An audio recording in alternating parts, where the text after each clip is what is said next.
What is up? I am back. This time we have some rolling footage between me and one of my training partners, Jason. Um, I think rolling footage is always more interesting, maybe a little more interesting than match footage, since neither of us are going at 100% intensity. That leads to a little bit more experimentation and less kind of like going for your A game. And then in general, the pace and just speed of things gets really slowed down depending on who your training partner is. So let's get this started.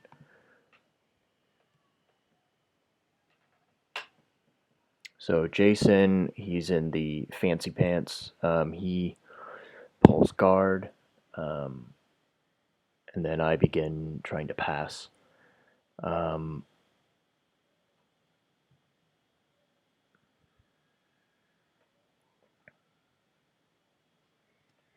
so there's some interesting stuff here. So there, I pummel my foot so that right here, my right foot steps back and I pummel it to Jason's right hand side. So technically what I could have done here is turn this into a leg drag, where I could have taken my right knee and decided to staple all the way to the ground here. Um, that way I would have made Jason point his legs to the left, and then I could move to my left and pass on Jason's right hand side. Um, I didn't do that. I think we sort of just reset and Jason started inverting. Here, just sort of like figuring out what to do, controlling the legs and trying to get to one side here. We eventually come up and I get into a front headlock. Jason does a good job here. One of the methods to nullify a guillotine is to just change the angle so that the person who's being guillotined, which is Jason in this case, just turns it into side control. So he's basically changed the angle. I know what he's doing, so I technical stand up and we reset.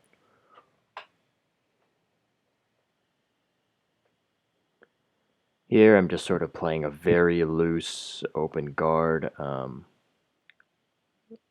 of a loose De La Hiva, seeing what Jason's going to do.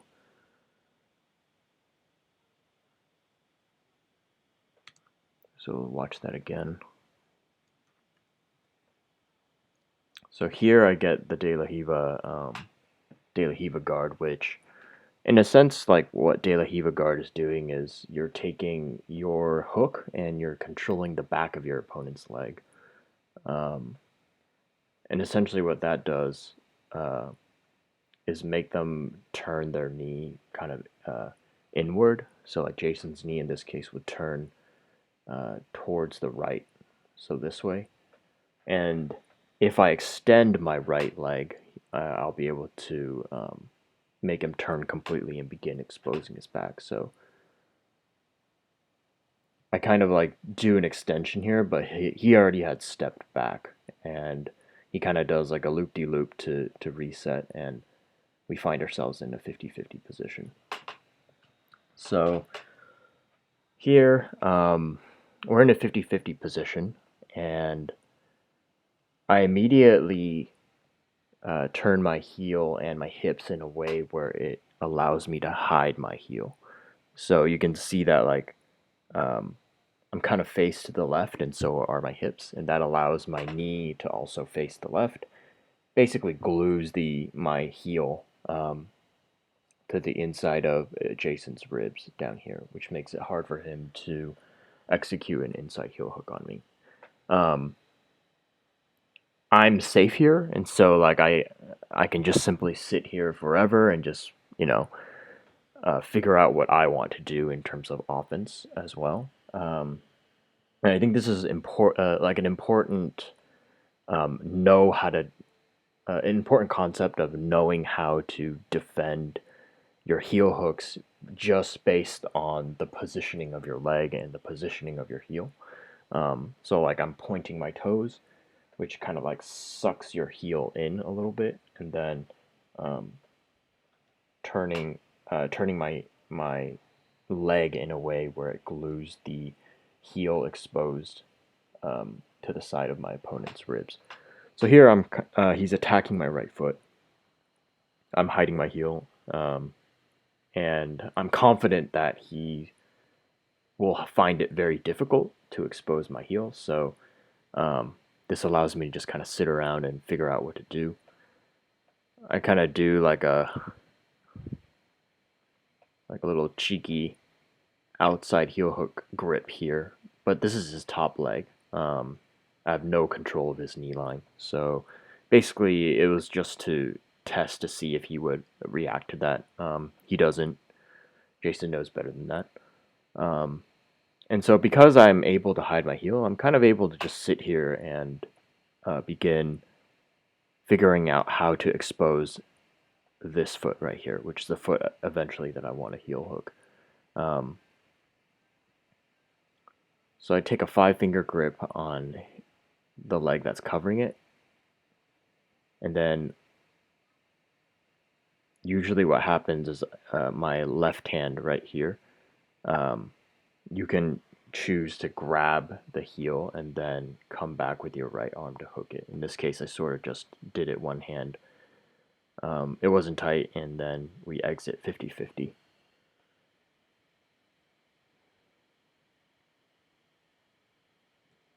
So here's a good guard retention concept.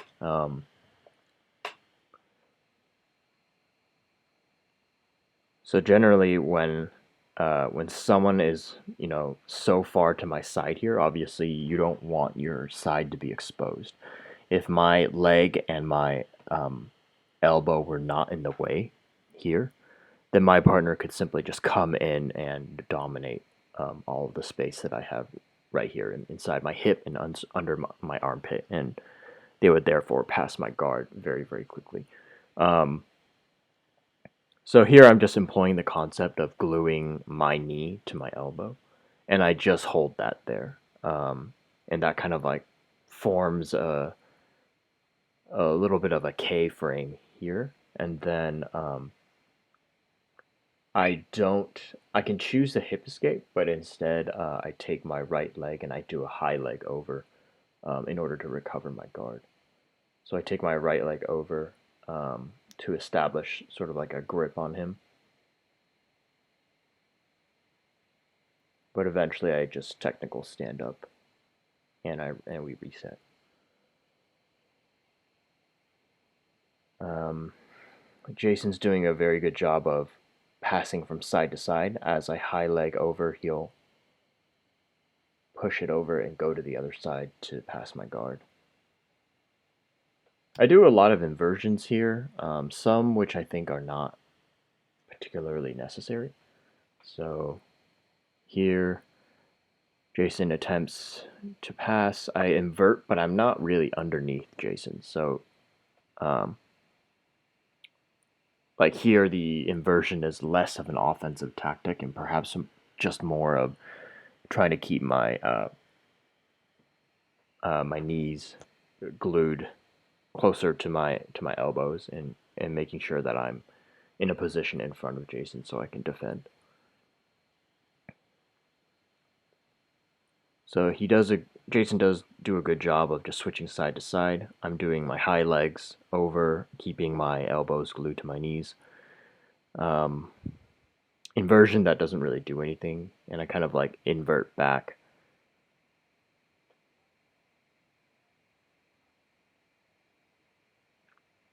So here's it's a little weird, but I decided to take my left leg and I insert it behind Jason because I kind of see a backside 50-50 here, but I did not get it.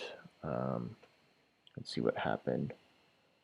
So what I needed to do was to take my right leg and maybe extend it just a little so I can lock a triangle over over Jason's left leg. I didn't do that, and um, ended up just sort of awkwardly rolling back into a position that I didn't really have anything. Jason might have had an inside heel hook, but it was kind of an awkward position. Here I'm hiding my heel again. It gets a little hard to see. But also because Jason doesn't have the entirety of my knee line controlled, and we reset.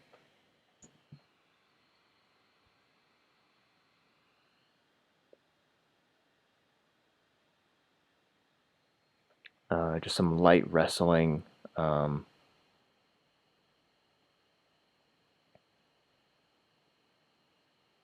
It's out of frame here, but I do recall framing my elbow against Jason, pushing him away.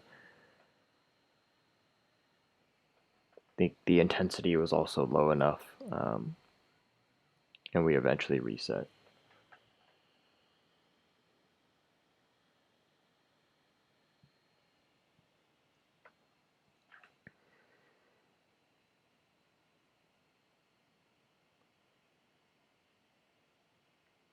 So right here,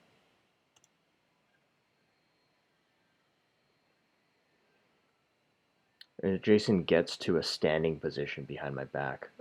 It's hard to see here, but this is my left arm, and I have an overhook on him. Um, you can see that I tried to counter this with an inside senkaku or a saddle. Um, and I think what I did was right, except I needed to off base. Uh, the action should not have been to complete the triangle, but more kicking this middle leg through and using that momentum to fold our bodies forward, and so both of us will go into a forward roll. So like here, instead I like stepped behind using my right leg and created a triangle, but obviously the way that it's locked, I don't like gravity is against me, and all Jason has to do is maybe shake a little, and I'll fall off. Um, so I think like I try to counter that by bringing my legs to his left leg in order to try and hang on a little bit more. I just sort of end up inverted underneath him, and you see like the entire time here, Jason has really good base. Like he's based up. I kind of just fall over, and he remains up. Um, so ideally, what I would wanted to do is to swing this leg through and use that momentum and also my overhook here uh, to swing us both forward into a front roll over our shoulders. And then that eventually ends up with both of our butts on the ground and me with a saddle position. But yeah, Jason had good base here, and then he started pushing my legs down, and that just kind of killed any kind of recovery or offense that I think I was thinking about. Somehow I turned this into, I think if we move back just to this position where um,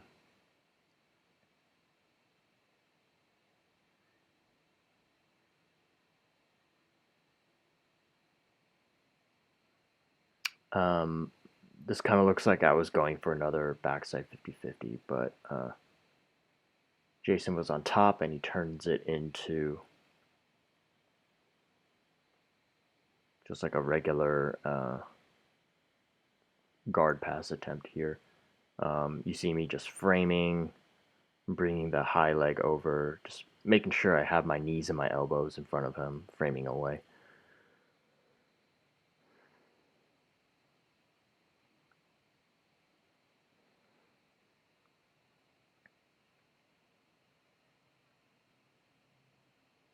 So this entire time, I'm always keeping my knees and elbows close to one another. When I see frames, I'll put them in. And just like having, watching some of Lachlan's stuff, guard retention stuff, just having one leg high and one leg low. So Jason can't just grab both of my feet and immediately have both of my feet controlled, which is a very bad situation, especially if you're the one trying to retain guard. This way, like, he can always control one, but then there's another one down here that he's unable to control. Um, and then, as you can see, my elbows and knees are always overlapping because I'm really protecting that space inside, um, underneath my armpits and basically my hip pockets.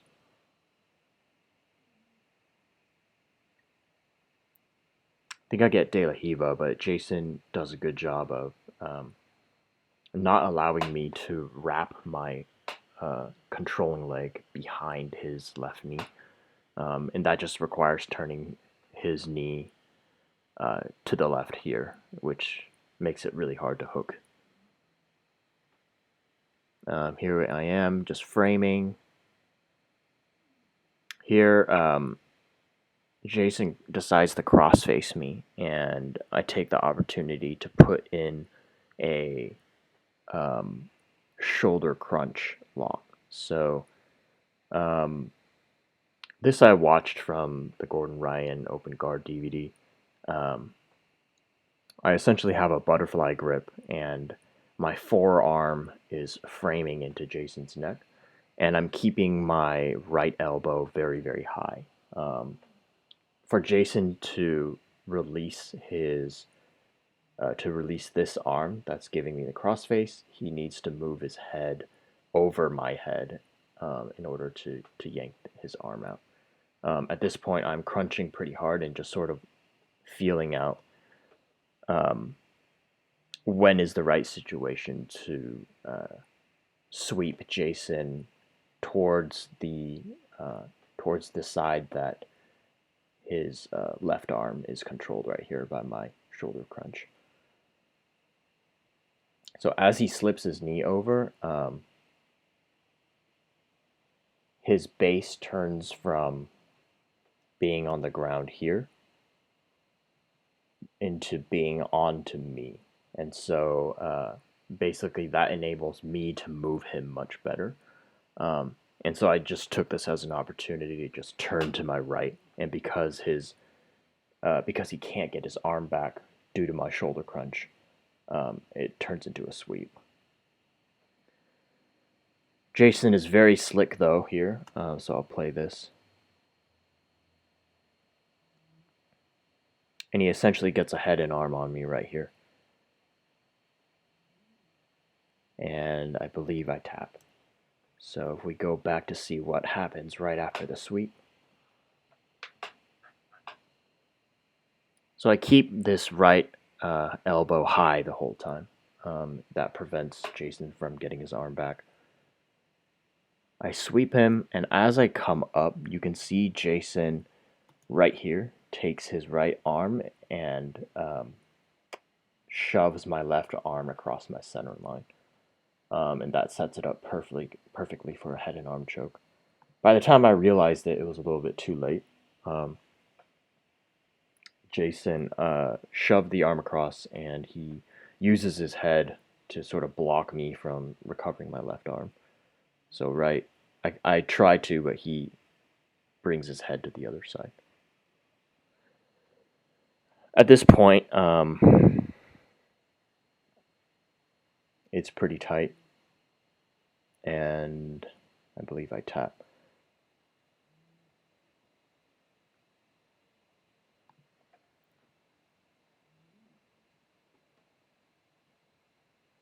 Yep. So that was about 5 minutes. We've got about an hour of rolling footage, so I'll probably be breaking it up into smaller segments. Cool. I hope this helped. Stay tuned for more.